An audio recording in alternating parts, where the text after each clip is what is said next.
This is King B coming right back at you, just like I said I would after that great workout just a little while ago.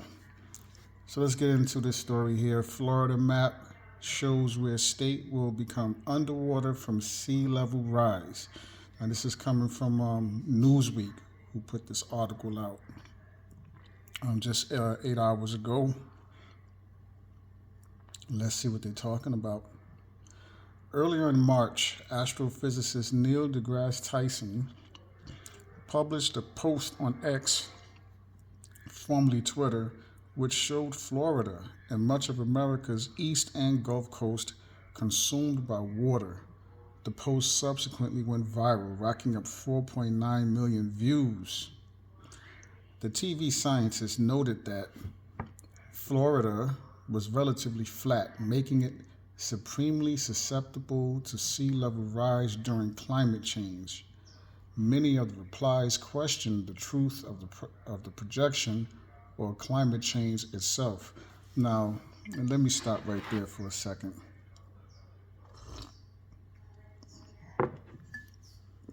Anybody who's in the know knows that there has been a map going around the internet showing a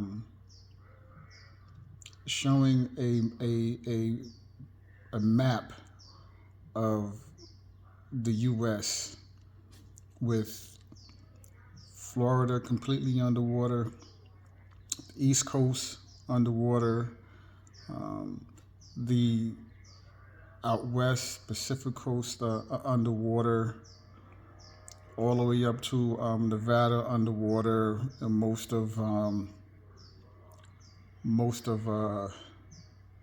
Arizona underwater as well.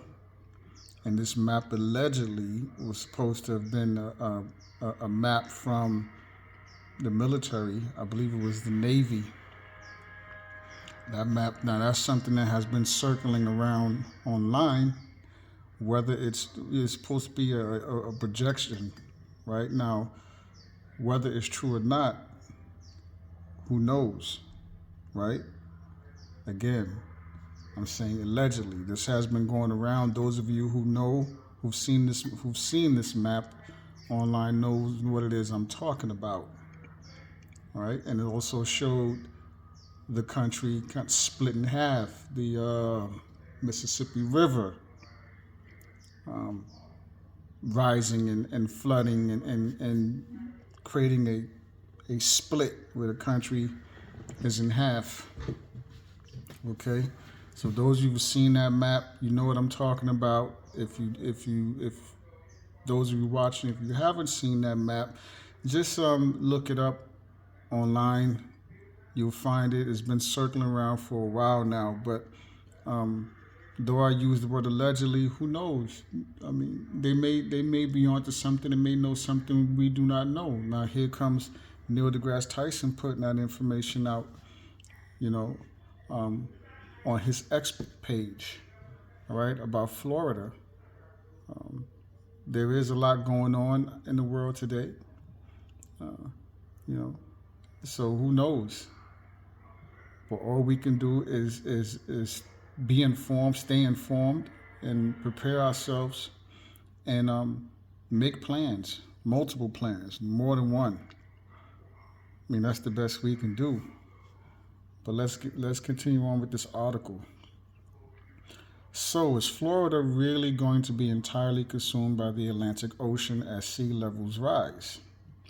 Tyson's map appears to be lifted from the September 2013 issue of the National Geographic, which considered what different continents would look like if all of the world's ice melted, causing 216 feet of sea level rise. And then here is the post of that Neil deGrasse Tyson put out on X, on his X page. And it says, in Florida at 345 feet, Britton Hill is the highest elevation, the lowest highest elevation in the United States. This makes Florida supremely susceptible to sea level rise during climate change. An objective truth, even if you don't believe in climate change. Just saying. And see here, and it shows Florida and a lot of the East Coast underwater. But the map I'm talking about, that allegedly is from, I believe, the Navy, shows the East Coast, Florida completely underwater, the Gulf, and the Pacific. If you can see my mouse, it shows California completely gone, the Pacific coast flooded, consumed by the Pacific Ocean, all the way to Nevada and most of Arizona, and then in the middle here of the country, the Mississippi flooding, and it shows the country split in half, right, by water. Okay, so again, for those of you who know what I'm talking about, if you've seen that map going around online, you know what I'm talking about. If not, look it up. You should be able to find it. Okay, and as well as when it comes to sea level rising, yes, the sea levels is rising. You got the Arctic. You know, the ice is melting and have been melting. Large chunks and sheets of ice breaking off. So it's definitely possible, at the very least, and something that we all need to keep an eye on. Again, make plans. And I've been advising my family for a long time, especially my family on the East Coast, to make plans. I got family on the East Coast. I got family in Florida, you know, and I've been advising my family to stay informed and to make plans, you know, try to get some land or somewhere in high elevation, okay, and get some survival supplies and just as a backup. So in case it's going down that way and it's looking like the sea levels is rising and you're getting flooded out, you can have somewhere to go, okay, that's high elevation, that's already prepared, that you already have. All right, at the very least, if it doesn't happen, you're prepared for just in case. Right? But let's continue with this article. The report noted that some scientists thought it would take more than 5,000 years for this to occur, though the scenario was likely if humans continue emitting greenhouse gases at current rates. Were this to happen, it wouldn't just be Florida that suffers. Large swaths of South America will become sea. Denmark and the Netherlands will be reduced to a small set of islands, and most of Australia's population would have to be relocated. So again, when they put this information out there, they don't put this information out there just for no reason at all. It's not always just speculation or a theory. Okay? Now, as far as the greenhouse gases play a part, yeah, but also what it is the sun. The sun, or suns, plural, because there's more than one sun, right? Again, for those of you who know what I'm talking about, you know what it is. You know what I'm talking about. For those who do not know, when you're scratching your head right now, because I said we have more than one suns, do your research. Don't take my word for it. Look it up. Get into it. The information is out there.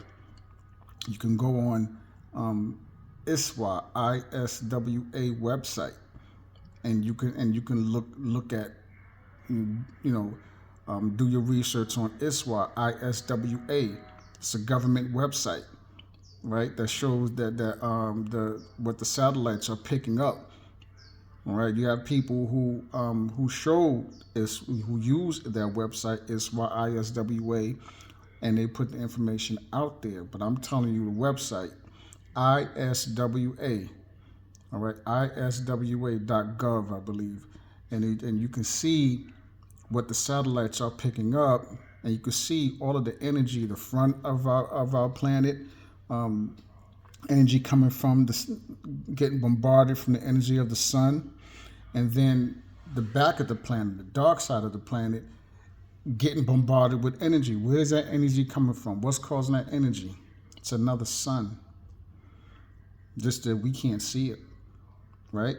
It's a sun in the electromagnetic spectrum. All right, or ultra. It's a blue sun. We can't see it, or a black sun. You gotta remember, in the light spectrum, we only see very little light. There's light that we cannot see. Most of the light, the human eyes can't see it. Okay, but there's more than one sun, right? That the sun I'm talking about in the backside of the planet, it's an ultraviolet light sun. We can't see it, right? And behind our sun is a red one, another red sun. And those who have been looking up and taking videos, there's plenty of people who have been studying this, researching this, taking pictures, videos. I myself have plenty of pictures that shows the sun, and then behind our sun, you got the rays of our sun, and there's these big, giant red waves, rays rather, coming from something else from behind our sun. It's another sun. Okay, it's another sun. All right, but let's continue. David Thornley, a professor of ocean and climate change at University College London, told Newsweek that this was a very extreme example, but one that would happen if we didn't take steps to reduce our GHG, or greenhouse gas emissions. In the long term, even under more moderate emission scenarios, sea level rise after a few hundred years is expected to be in excess of 10 meters or 33 feet, he said. So the picture Neil shows is not that far-fetched. It is simply that this scale of sea level rise would take centuries to millennia to occur, assuming we don't lower GHG levels. Now, I don't agree with that. It'll take centuries. No, it won't. With the way, if you look into what's going on in the Arctic and Antarctica and ice is melting and big large swaths of sheets of ice breaking off, this is happening now. Okay, this is happening right now.